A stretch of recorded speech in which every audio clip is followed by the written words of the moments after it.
You know, someone very profoundly once said many years ago that if fascism ever comes to America, it'll come in the name of liberalism. This one released by the offices of Senator Chuck Grassley and Senator Lindsey Graham. In short, this newly unredacted document points to shocking coordination between that shady Oppo research firm, Fusion GPS, British intel operative Christopher Steele, and this is great, the Obama State Department and, dun-dun-dun, Clinton allies.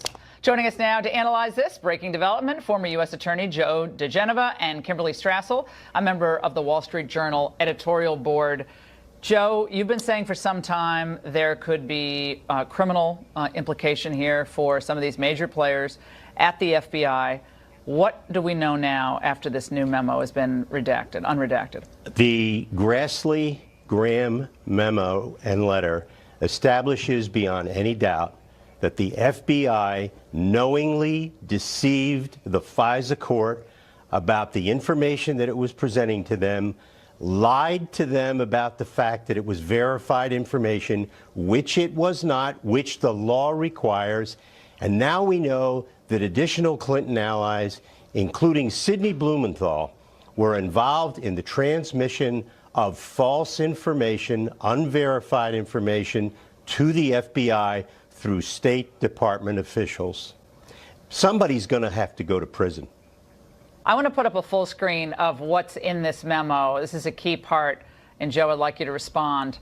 And it relates to how they got this information. Okay, there is substantial evidence suggesting that Mr. Steele materially misled the FBI about a key aspect of his dossier efforts, one which bears on his credibility.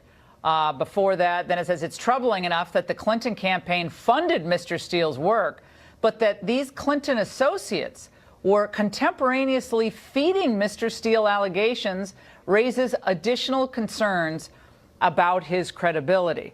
And you filed this FISA application with the court, Joe, and you know that Christopher Steele has been talking to the press, which they knew in the subsequent applications.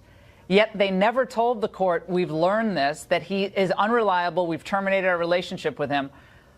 What does that mean for a lawyer to okay an application and to sign off on an application, knowing that this guy, Steele, was really problematic? There is now no doubt whatsoever that the lawyers at the FBI and the lawyers at the Justice Department deceived the FISA court knowingly. They had every reason in the world to believe that the information being provided was not only biased, but completely unreliable. They didn't care.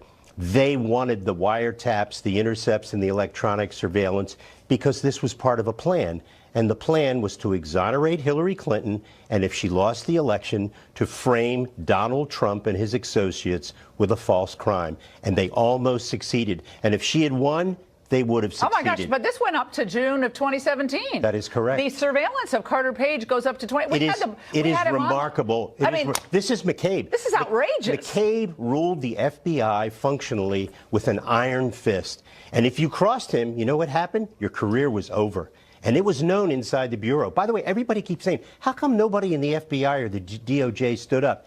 Interestingly, all the lawyers kept their mouths shut. They're all afraid of McCabe. The one person who spoke up was a military man, Admiral Mike Rogers. He's the hero in this story. But McCabe and all these people knowingly lied to the FISA court.